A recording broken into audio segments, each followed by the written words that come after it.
Hey everyone, and welcome to the Reach New Heights podcast experience, episode 87.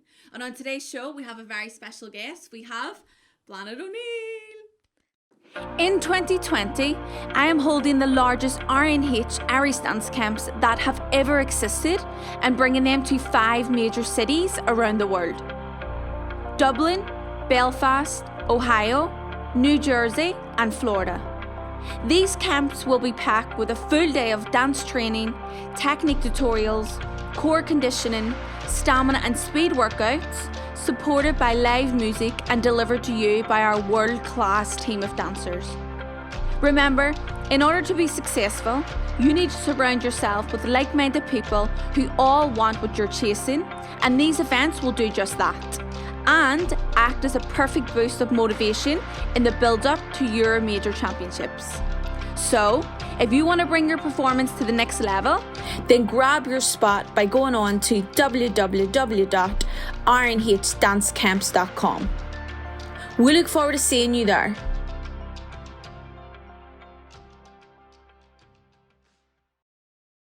Yay!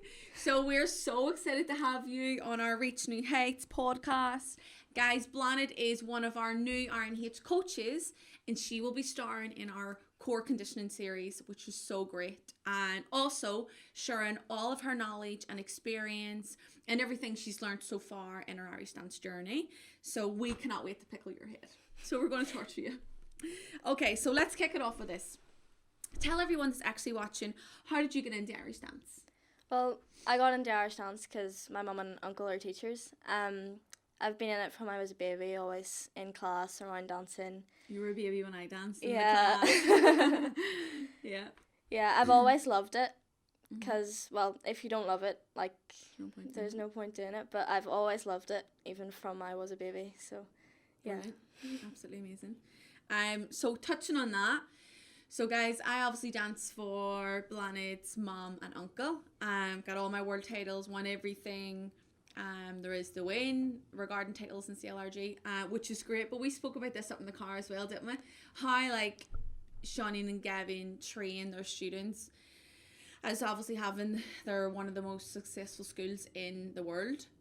It's still the same thing. Like we spoke about this, about the same days, of training, how hard they push. Yeah. Like the sacrifice they do to literally put into every single dancer. And is that still today? As in, well, obviously it is, but as like compared to like older dancers, younger dancers, babies, what else happens in class?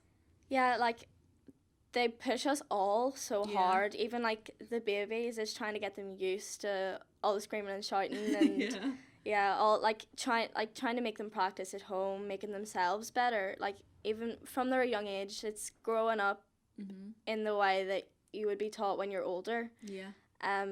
Getting kind of like the groundwork done Yeah. with the kids so they know what's ahead. Yeah, in saying that though, the older ones do get pushed even harder than like the babies. Just just to make them as good as they can be. So yeah, it's exactly the way I dance as well. When I dance, that it was the exact same thing, which is so great. Like they haven't lost their passion, their drive, everything else.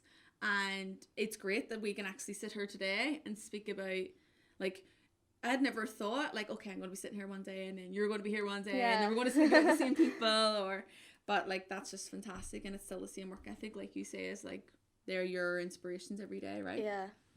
Brilliant. Okay, let me just pickle your head more. How did it feel winning your first world title? Winning my first world title, it's like... Wait, where was it? In Glasgow in 2016. It's incredible. Like there's no words to describe it. It's the best feeling ever. I remember just hearing all the scores come out, and as soon as I got that last 100, everyone was crying, everyone was screaming. It was amazing. We were all just so happy. Like, remember everyone was hugging me. Everyone was taking pictures. It was the best feeling in the world. Yeah. And I can't even imagine how your mum felt being your teacher and your mum. Yeah. Like, our daughter's just won the world title. And you're obviously your uncle and the whole family. Like, it's incredible, isn't it? Yeah. Absolutely amazing. Do you go through any sort of like routine in the mornings, like before a major? Like, is there anything like I have to do this, or I have to eat this, or I need to stretch this way, or any routine? There's no set routine, but usually I'll wake up, I'll eat some food, usually just a wee bit, maybe some fruit or something.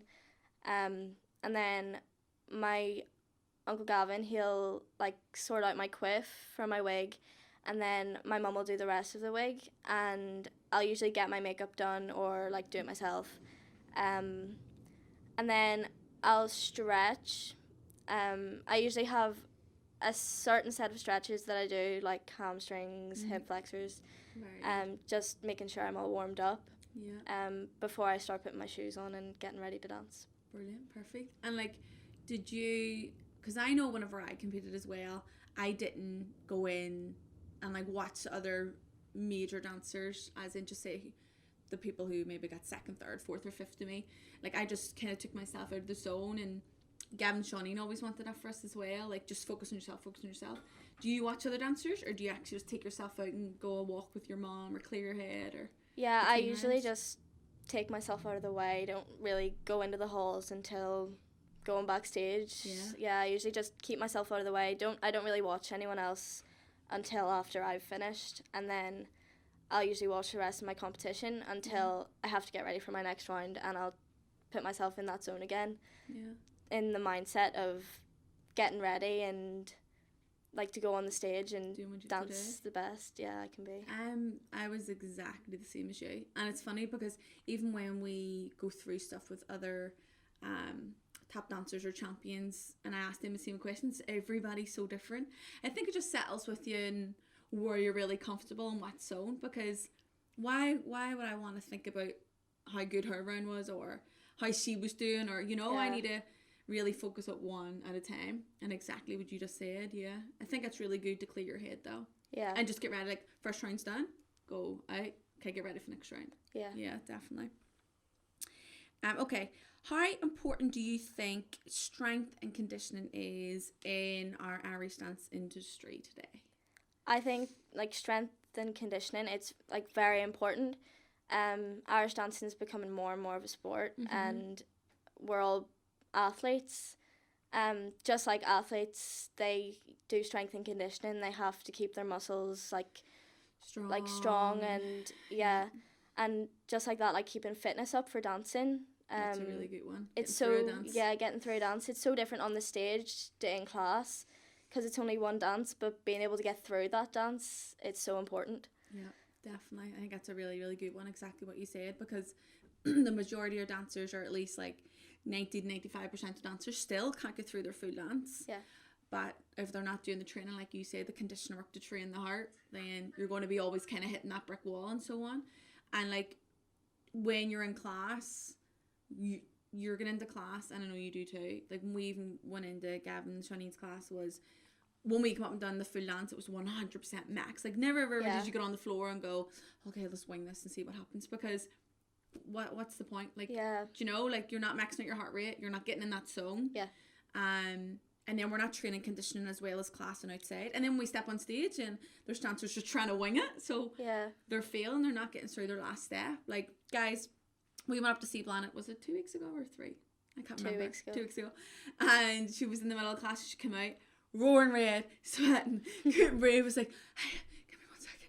And I was like, okay, do you want to get your breath back? She was like, yeah. Guys, that's the song you need to be in when you're actually working out in dance class. I should have recorded you, I got that on camera. That's perfect. Okay, so what does the future look like for you? Well, I'm really hoping to get as many years out of dancing as I can, still competing. I'd love to take my teaching exam, become a teacher, even not even if it's full time, but teaching dancing in some way, shape or form. But I'd love to do as well as I can in school, get into university and study medicine and specialise in pediatrics. Wow, impressive. That's amazing. That is so cool. What is it like? I'm sure a lot of people are wanting to hear this answer. What is it like having your mom and uncle as your dance teachers? Having them as teachers, it's amazing. Like knowing, like they know me inside out and back to front.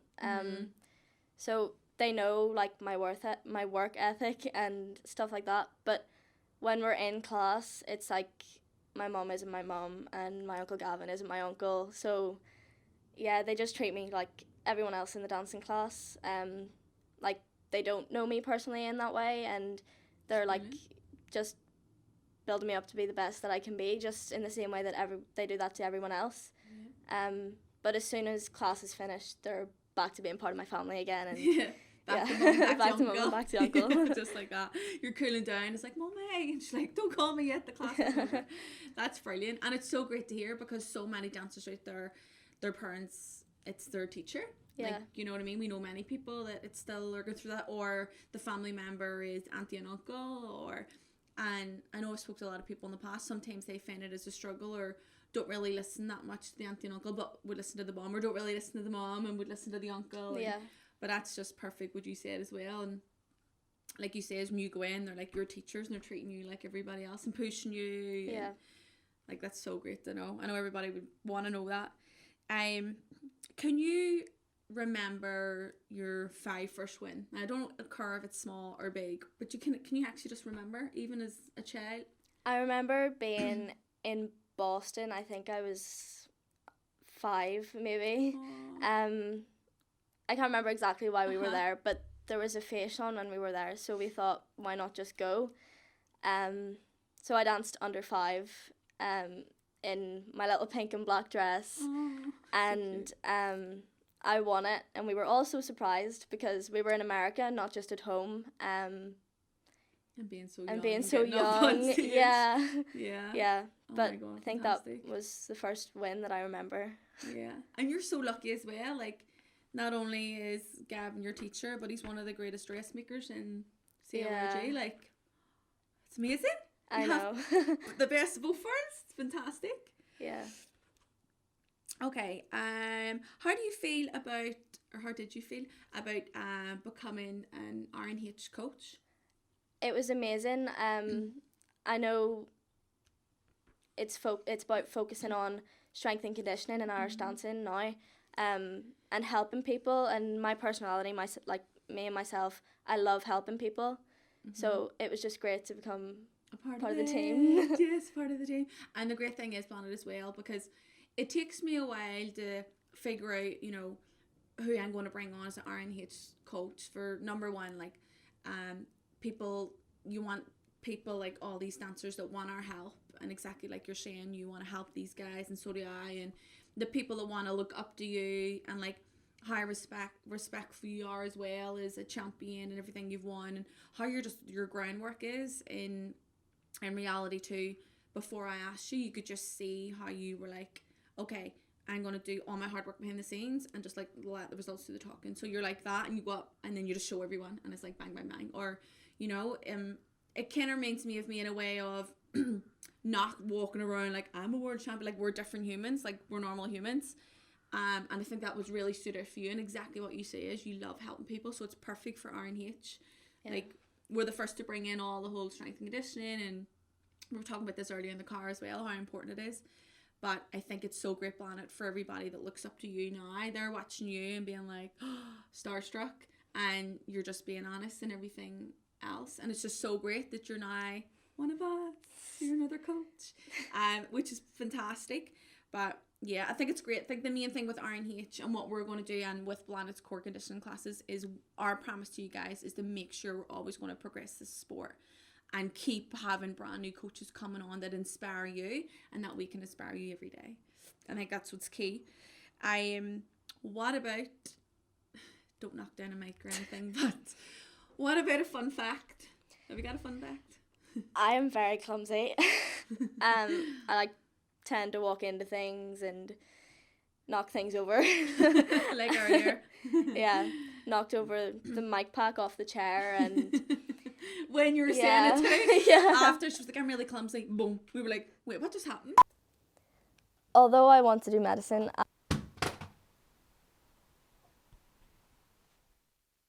and I'm pretty sure you said about you've hit a few lampposts, right? Yes, I have walked into a few lampposts. And it's so funny we were speaking about this, like she wants to study medicine and everything else. She was like, Lauren, but I'm really clumsy, like I'll walk into this. And Yeah. perfect. Okay, perfect. And then everything else regarding what we're going to do with the core conditioning class and so on. It's so good that you're going to be showing everyone, demonstrating exactly what you're going to be doing. And guys, of course, we'll keep you posted on behind the scenes. And Blanaid, of course, will be talking as well on the vlog and what she'll be doing going forward with RNH. So before we actually end the podcast, can you just end it on a high or something really, really positive? Is there any advice you can give all the dancers that are watching this? One piece of advice I would give to dancers, definitely listen to your teachers, trust them. They know what's best for you, and how to make you the best you can be.